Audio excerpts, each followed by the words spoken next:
Hi everyone, I hope you guys are having a really good Sunday. This quarantine has been insane, and I just hope you guys are having fun spending time with family and keeping busy because that's been really hard for me. Um, Another thing, watch Pastor Rob's video. It was really good this morning, and you guys have all this time, so you can watch it. And then let's just hop into Romans 12. So Romans 12, I just want to start off by reading verse 2 because this is just kind of the part that really stuck out to me today. And do not be conformed to this world, but be transformed by the renewing of your mind, that you may prove what is that good and acceptable and perfect will of God. So, we have all this kinds of social media that just distract us, but they don't satisfy, and just compared to what God has to offer us. So when we don't associate with or comply with the world, we will gain discernment on what is and isn't the will of God. And so that's all I have kind of for that portion. But then in verses 3 through 8, Paul is talking about spiritual gifts that you guys can use just to minister to the people of your church or outside of church.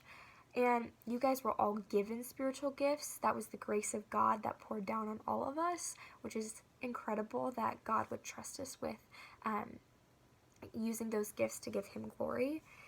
And then verses 9 through 21 share the marks of true Christians. A big one that stood out to me today was to love one another with brotherly affection. You guys all have siblings, or at least some of you do. And you guys, I hope, all love them. And we're supposed to love them like we love our brother or a sister. And that's a really hard thing for Christians to do. It's hard for anybody to do. So that is something that I'm going to challenge myself in this week, just by pouring out love and care for others. And then in Romans 13, I'm going to read verse 1. Let every soul be subject to the governing authorities, for there is no authority except from God, and the authorities that exist are appointed by God. So I thought this was perfect for this day and age right now, what we're going through. We have a lot of authority speaking to us right now about just some rules and some regulations to keep us safe are. And I know some of us don't always agree with our leaders or just the rules or the way they live their lives. But submission to authority is so important because God has appointed those people to rule in our lives. And we're not only supposed to respect the worldly authority, but we're supposed to accept God or respect God's authority.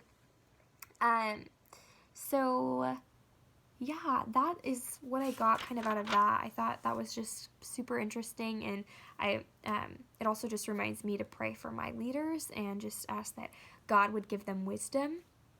And then in 8 through 14 in Romans 13, I loved how it was talking about when doing the law through love, if we loved God, we would respect and follow his commands. So I'm just going to read a little bit of that. If I can find it.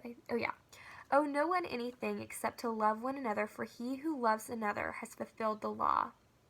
For the commandments, you shall not commit adultery, you shall not murder, you shall not steal, you shall not bear false witness, you shall not covet, and if there is any other commandment, are all summed up in this, saying, namely, you shall love your neighbor as yourself.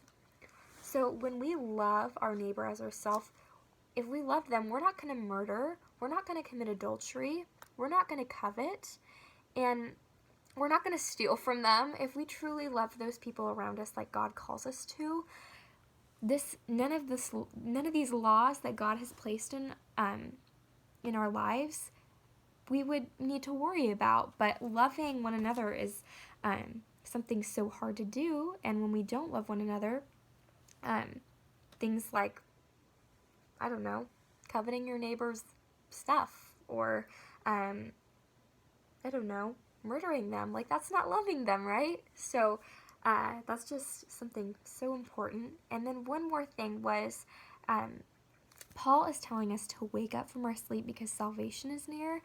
And I know this gave me so much comfort knowing that my salvation is near, and I need to wake up from the ways I'm living in. I need to stop living for the world, whether that's through fear or stress or getting distracted by the things that I thought satisfied me. I need to get rid of all of that and walk in the light and walk towards that path of eternity with Jesus Christ. So that is kind of all I had for Romans, and I'm sure you guys unpacked more than I did, but that's good too. And then just some things that I'm going to start working on is praying for the leaders. I'm continually praying for them that God would just guide their thoughts, give them wisdom, and just I don't know, have someone witness to them. I think it would be incredible if we had so many Christian leaders that we could look up to personally. And also is asking the hard questions like, am I living the way a Christian should? And do I have the true marking of a Christian? So I'm just hoping to, answer those this week and figure out things that I can work on in my Christian walk. So I hope that helped a little bit today. So with that, I'm going to pray. Dear God, I just thank you so much for everyone who's here today, and I just ask that you would be with them and their families in this weird time. I just ask that we would use our spiritual gifts for you and you alone, and be humble enough to give you the glory for them, God. I just ask that we would continue to pray for our leaders who just need wisdom, God, on the next step. And I also just ask that we would seek you in everything and wake up from our deep sleep of this world and the things that corrupt our lives and move on the path to you and onto eternity. We thank you for your mercy and your grace on all of us, and be with us as we go into tomorrow. In your name, amen. So with that, guys, have a good rest of your day,